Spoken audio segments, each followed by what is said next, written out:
ನನ್ನ ಹೆಸರು ಸ್ವಾತಿ ಜಿ ನಾಯಕ್. ಇಲ್ಲೇ ಶಿರಿಯಾರ ಕಲ್ಮರ್ಗಿ ಅವಳು ನಾನು. ನಮ್ಮ ಹಸ್ಬೆಂಡ್ ಬಟ್ಟೆ ಅಂಗಡಿ ಮಾಲೀಕರು. ಈ ಊರಿಗೆ ಬಂದ ನಂತರ ನನಗಂತೂ ತುಂಬಾ ಪೀಸ್ ಆಫ್ ಮೈಂಡ್ ಸಿಕ್ಕಿದೆ. ಈ ಊರು ಬಿಡ್ಲಿಕ್ಕೆ ನಿಜವಾಗ್ಲೂ ಮನ್ಸಿಲ್ಲ, ಅಷ್ಟೋ ಒಳ್ಳೇದಿತ್ತು.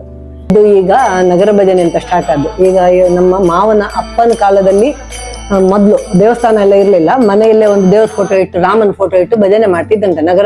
ಮತ್ತೆ ಎಲ್ಲರ ಮನೆಗೆ ಹೋಗಿ ನಗರ ಭಜನೆ ಅಂತ ಮಾಡ್ತಿದ್ರು. ಅದು ಕಾರಣಾಂತರದಿಂದ ಒಂದು 20 ವರ್ಷ ಫುಲ್ ಸ್ಟಾಪ್ ಆದ.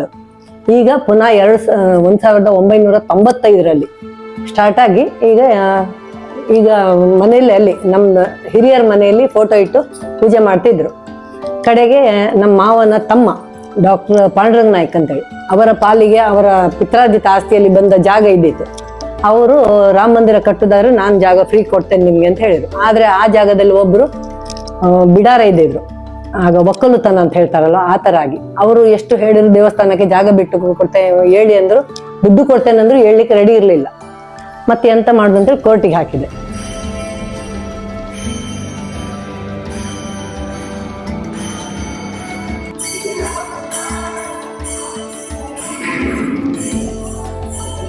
ನಾವು ಉಡುಪಿ ಜಿಲ್ಲೆಯ ಸಿರಿಯಾರ ಗ್ರಾಮದವರು, ಪ್ರಾಪರ್ ಇದೇ ಊರಿನವರೇ. ಇದು ಬ್ರಹ್ಮಾವರ ತಾಲೂಕು ಕೋಟ ಹೋಬಳಿ ವ್ಯಾಪ್ತಿ ಬರ್ತದೆ. ಇದು ಕೋಟ ಪೊಲೀಸ್ ಸ್ಟೇಷನ್ ವ್ಯಾಪ್ತಿ ಬರ್ತದೆ. ತನ್ಮೂಲಕ ಎಲ್ಲ ಒಟ್ಟಾದ ಹಿಂದೂ ಬಂಧುಗಳೆಲ್ಲ ಸೇರಿ ನಾವು ಮಂದಿರ ಮಾಡಬೇಕು, ಭಜನಾ ಮಂದಿರ ಮಾಡಬೇಕು, ಕಮಿಟಿ ಮಾಡೋದಾ ಏನು ಮಾಡೋದಾ ಅಂತ ತೀರ್ಮಾನ ಮಾಡಿದರು. ತನ್ಮೂಲಕ ಎಲ್ಲ ಇಲ್ಲಿ 5 ಪೇಟೆ, ಸಿರಿಯಾರ, ಕಲ್ಮರ್ಗಿ, ಬಡಾಕೆರೆ, ತಾಂಗಾಡಿ, ಎತ್ತಿನಟ್ಟಿ, ಹಲ್ಲಾಡಿ ಪೇಟೆ ಸೇರಿ ಒಂದು ಪಬ್ಲಿಕ್ ಚಾರಿಟಬಲ್ ಟ್ರಸ್ಟ್ ಅಂತ ಮಾಡುವಂತ ತೀರ್ಮಾನ ಆಯಿತು. ಅದೇ ಪ್ರಕಾರ ಟ್ರಸ್ಟ್ ಆಧಾರದಲ್ಲಿ ನಾವು ನೋಂದಣಿ ಮಾಡಿ ಡಾಕ್ಟರ್ ಪಾಂಡುರಂಗ ನಾಯಕ್ ಭಟ್ಕಳ ಅಮಿತಾ ಹಾಸ್ಪಿಟಲ್ ಅವರು, ನಮ್ಮ ಚಿಕ್ಕಪ್ಪ ಅವರಿಗೆ ಬಂದ ಕುಟುಂಬದ ಆಸ್ತಿಯಲ್ಲಿ 50 ಸೆಂಟ್ಸ್ ಜಾಗ, ಈಗ ಬೆಲೆ ಒಂದು 5 ಕೋಟಿ ಇರ್ಬೋದು. ಈ ತನ್ಮಧ್ಯೆ ಕೋಟೆ ಕುಂದಾಪುರ ನ್ಯಾಯಾಲಯ ತನ್ನದೇ ರೀತಿಯಲ್ಲಿ ಸಿವಿಲ್ ವ್ಯಾಜ್ಯವನ್ನು ಸೂಪರ್ ಪೊಸಿಷನ್ ಹಾಕಿ ನೋಟಿಸ್ ಮಾಡಿ ಎನ್ಕ್ವೈರಿ ಆಗಿ ಕೇಸು ಸ್ವಾಧೀನ ಬಿಟ್ಕೊಡ್ಬೇಕಂತ ಹೇಳಿದ್ರು ಸಹ ಎದುರುದಾರರು ಆಕ್ಷೇಪಣೆ ಹಾಕಿ ತೊಂದರೆ ಕೊಟ್ಟಿದ್ರು ನಮಗೆ. ಆದರೂ ಕೋರ್ಟ್ ತನ್ನದ ರೀತಿಯಲ್ಲಿ ತನಿಖೆ ಮಾಡಿ ಪೊಲೀಸ್ ಸೈಟ್ ತಗೊಂಡು ಹಾಗೆಯೇ ಕೋರ್ಟ್ ಅಮೀನರು ಇಡೀ ಕೋರ್ಟೆ ಬಂದಾಗ ಆ ರೀತಿಯಲ್ಲಿ ನಮಗೆ ಸ್ವಾಧೀನ ಕೊಟ್ಟರು. ತನ್ಮೂಲಕ ಇಡೀ ಊರ ಒಟ್ಟಾಗಿ ನಮಗೆ ಸ್ವಾಧೀನ ಕೊಟ್ಟ ಹಿನ್ನೆಲೆಯಲ್ಲಿ ನಾವೆಲ್ಲ ರಾಮ ಮಂದಿರಕ್ಕೆ ಕಾರಣೀಭೂತ ಆಯಿತು. 2011ರಲ್ಲಿ ಪರಮ ಪೂಜ್ಯ ಗೋಕರ್ಣ ಪ್ರತಗಳ ಜೀವೋತ್ತಮ ಮಠಾಧೀಶರು ಇಲ್ಲಿ ಭೇಟಿ ಕೊಟ್ಟು ಪಂಚಲೋಹ ವಿಗ್ರಹ ಪ್ರತಿಬಿಂಬ ಸ್ಥಾಪನೆ ಮಾಡಿದರು. ಸುಮಾರು ಹಿತ್ತಳೆ ಇದಿರ್ತಾರಲ್ಲ, ಅರೌಂಡ್ 5 lakhs ಎಬೋ ಮೌಲ್ಯ ಹೊಂದಿರ್ತದೆ. ರಾಮ, ಸೀತೆ, ಹನುಮಂತ, ಲಕ್ಷ್ಮಣ ಸಹಪರಿವಾರ ದೇವರು, ಮತ್ತದಕ್ಕೆ ಪೀಠ, ಅದಕ್ಕೆ ಸಂಬಂಧಪಟ್ಟಂತೆ ಗರ್ಭಗುಡಿ, ಮಂದಿರ, ಇದು ಸರಣ ಒಂದು 80 ಲಕ್ಷದ ಇದರಲ್ಲಿ ಭವ್ಯ ಮಂದಿರ ಕಟ್ಟಿದ್ದೇವೆ. ನಮ್ದು ದೇವಸ್ಥಾನ ಪ್ರತಿಷ್ಠೆ ಮಾಡಿದ ದಿನಕ್ಕೆ ಸರಿಯಾಗಿ 12 ದಿನ ಮೊದಲಿಂದ ನಾವು ನಗರ ಭಜನೆ ಅಂತ ಸ್ಟಾರ್ಟ್ ಮಾಡ್ತೇವೆ. ಹಾಗೆ ಇವತ್ತು ಪ್ರಾರಂಭ. ಈ ದಿನದ ಸೇವಾದಾರರು ನಮ್ಮ ಮನೆಯವರು ಅಂದ್ರೆ ನಮ್ಮ ಭಾವ, ಎಲ್ಲ ಅಣ್ಣ ತಮ್ಮಂದಿರು. ಹಾಗೆ ನಮ್ಗೆ ಅದು ಅನುಭೂತಿ ಆಗಿದೆ, ನಮ್ಗೆ ಹೇಳಲಿಕ್ಕೆ ಗೊತ್ತಾಗೋದಿಲ್ಲ. ಅಂದ್ರೆ ಹೆಜ್ಜೆ ಹೆಜ್ಜೆಗೂ ನಮ್ಮನ್ನು ರಕ್ಷಣೆ ಮಾಡೋದು ನಮ್ಮ ಅನುಭೂತಿಗೆ ಬಂದಿದೆ. ಸುಮಾರು ವಿಷಯದಲ್ಲಿ ಅದು ಹೇಳಲಿಕ್ಕೆ ಸಾಧ್ಯ ಇಲ್ಲ. ದಿನದಲ್ಲಿ ಪ್ರತಿದಿನ ನಮ್ಗೆ ಹೆಜ್ಜೆ ಹೆಜ್ಜೆಗೆ ನಮ್ಮನ್ನು ರಕ್ಷಣೆ ಮಾಡ್ತಾ ಇದ್ದಾರೆ ಅಂತ ಹೇಳಿ ಸರಿ ನಮ್ಗೆ ಅನುಭವ ಆಗಿದೆ. ಅದು ಇತ್ತೀಚೆಗೆ ಒಂದು ರಾಮ ಮಂದಿರದಲ್ಲಿ ಕಳ್ಳತನ ಪ್ರಕರಣ ನಡೆಯಿತು.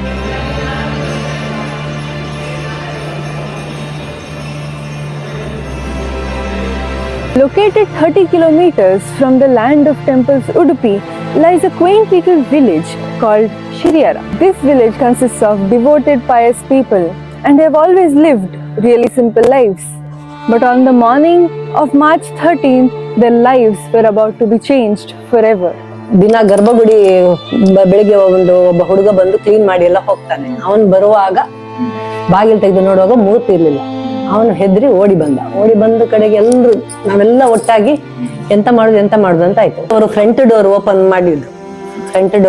ಮಾಡಿ ನೋಡಿದ್ರು. ಅದು ಆಗ್ಲಿಲ್ಲ ಅಂತೇಳಿ ಹಿಂಬದಿ ಹೋಗಿ ಕಿಟಕಿ ಹೊಡೆದು ಕಡೆಗೆ ಅಲ್ಲಿದ್ದು ಡೋರ್ ಹೊಡೆದು ಹಾಗೆ ಅಲ್ಲಿಂದ ತಗೊಂಡೋಗಿ ಮತ್ತೆ ತಗೊಂಡೋದ್ರು. ಕಡೆಗೆ ನಮ್ಮ ಮೈದುನ ಇದ್ದರು ಒಬ್ರು, ಅವರು ಪೊಲೀಸ್ ಕಂಪ್ಲೇಂಟ್ ಕೊಡುವಂತೇಳಿ ಪೊಲೀಸ್ ಕಂಪ್ಲೇಂಟ್ ಕೊಟ್ಟರು. ಇದೊಂದು 6 ಕಾಲಿಗೆ ನಮ್ಗೆ ಮೂರ್ತಿ ಕಳುವಾದ್ದು ಗೊತ್ತಾಗಿದೆ. 4 ಮೂರ್ತಿಗಳು, ರಾಮ, ಸೀತೆ, ಹನುಮಂತ, ಲಕ್ಷ್ಮಣ ಮತ್ತು ದೇವರ ಡಬ್ಬಿ ಇಷ್ಟೂ ಇಲ್ಲ, ಎಲ್ಲ ಕಳವಾಗಿದೆ. ಎಲ್ರಿಗೂ ಮುಖ ಕಳಹೀನಾಗಿದೆ, ಎಲ್ರಿಗೂ ಒಂಥರ ಸೂತಕದ ಛಾಯೆ ಆ ಥರ ಆಗಿದೆ. ಒಬ್ರಿಗಿಂತ ಒಬ್ಬರ ಮುಖದಲ್ಲಿ ಅಷ್ಟೂ ದುಃಖ, ಎಂತ ಮಾಡೋದು ಅಂತ ಗೊತ್ತಿಲ್ಲ. ಎಲ್ಲರೂ ದೇವರ ಹತ್ರ ಪ್ರಾರ್ಥನೆ ಮಾಡ್ತಿದ್ರು. ಹಾಗಾಗಿ ಕಡೆಗೆ ನಮ್ಮ ಇದನ್ನ ಪೊಲೀಸ್ ಕಂಪ್ಲೇಂಟ್ ಕೊಟ್ಟು ಪೊಲೀಸ್ ನಾಯಿ ತಗೊಂಡು ಬಂದರು. ಪೊಲೀಸ್ ಇಲಾಖೆ ಸಂಪೂರ್ಣ ವಿಫಲಗೊಂಡಿದೆ ಇದರಲ್ಲಿ.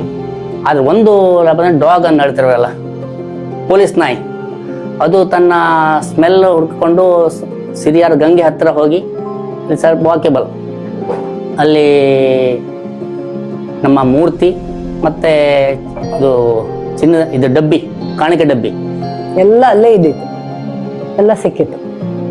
10 ಗಂಟೆ ಒಳಗೆ ನಮ್ಗೆ ಮೂರ್ತಿ ಸಿಕ್ಕಿದೆ. ದುಡ್ಡಿಲ್ಲ ಅದರಲ್ಲಿ. ಮತ್ತೆ ಕಾಣಿಕೆ ದೇವ್ರು ಸಿಕ್ಕಿದ್ರೆ, ನಮ್ ದೇವ್ರು ಸಿಕ್ಕಿದ್ರೆ ಭಾರಿ ಖುಷಿ ಆಯ್ತು. ಅಂದ್ರೆ ಇಡೀ ಊರೇ ಕಂಗಾಲಾಗಿತ್ತು. ಹಾಗೆ ಅಷ್ಟು ಆಕ್ರೋಶಗೊಂಡಿತ್ತು. ನಮ್ಮ ಹೀಗೆ ಯಾಕೆ ತೊಂದರೆ ಕೊಟ್ಟರು ಜನ, ಯಾಕೆ ಕಳ್ಳತನ ಆಯ್ತು, ಎಲ್ಲ ನಾನು ಕಣ್ಣೀರು ಹಾಕಿದ್ದೇನೆ ಆ ದಿವಸ.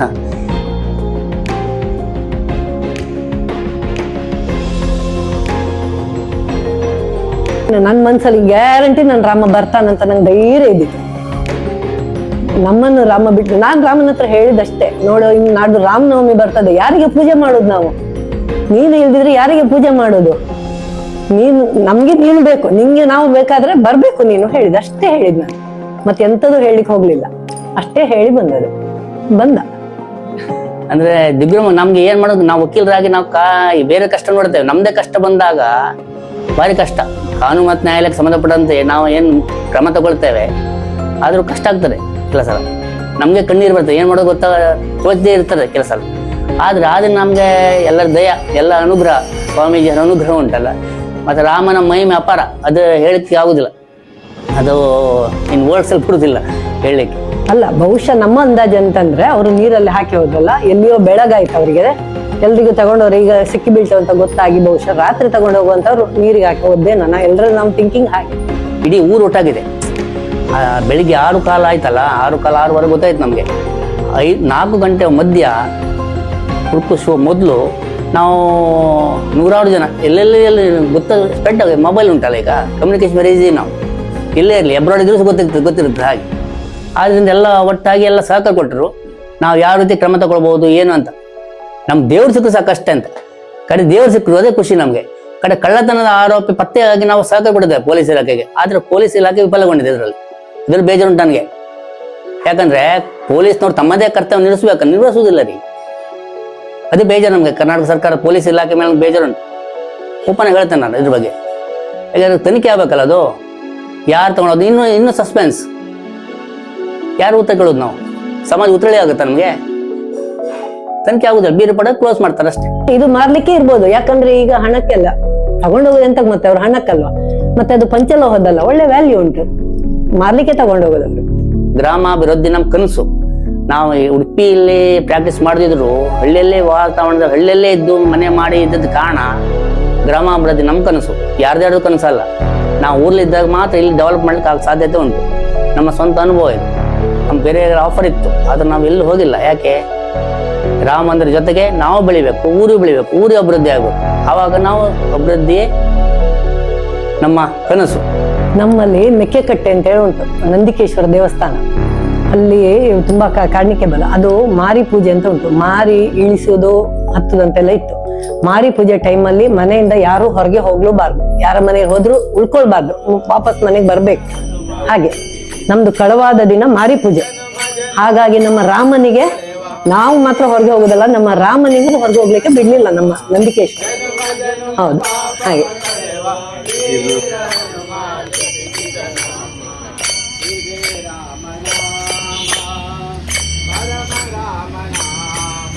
ನಮ್ಮಲ್ಲಿ ಪಂಡರಾಪುರ ಅಂತೇಳಿ ಈ ಭಜನೆಗೆ ಮೂಲ ಒಂದು ದೇವಸ್ಥಾನ ಅಂತೇಳಿ ಪಂಡರಾಪುರ.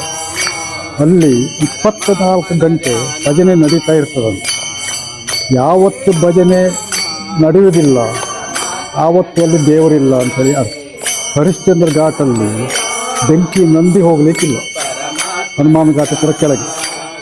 ಬೆಂಕಿ ನಂದಿ ಹೋದರೆ ಅಲ್ಲಿಯ ಕಾಶಿಯ ಪವಿತ್ರತೆ ಹೋಯಿತು ಅಂತ. ಹಾಗೆ ಇದು ಕೂಡ ಒಂದು ಸಣ್ಣ ಒಂದು ಪಂಡರಾಪುರ. ಪ್ರಭು ಶ್ರೀರಾಮಚಂದ್ರ ಕಿ ಜೈ. ನೋಡಿ, ಎಲ್ಲರೂ ತಮ್ಮ ತಮ್ಮ ಊರಲ್ಲಿ ಅಭಿವೃದ್ಧಿಗೆ ಪ್ರಯತ್ನ ಮಾಡಿ, ಊರಲ್ಲೇ ಇರಿ. ವಲಸೆ ಹೋಗಬೇಡಿ, ವಿದೇಶಕ್ಕೂ ಹೋಗಬೇಡಿ.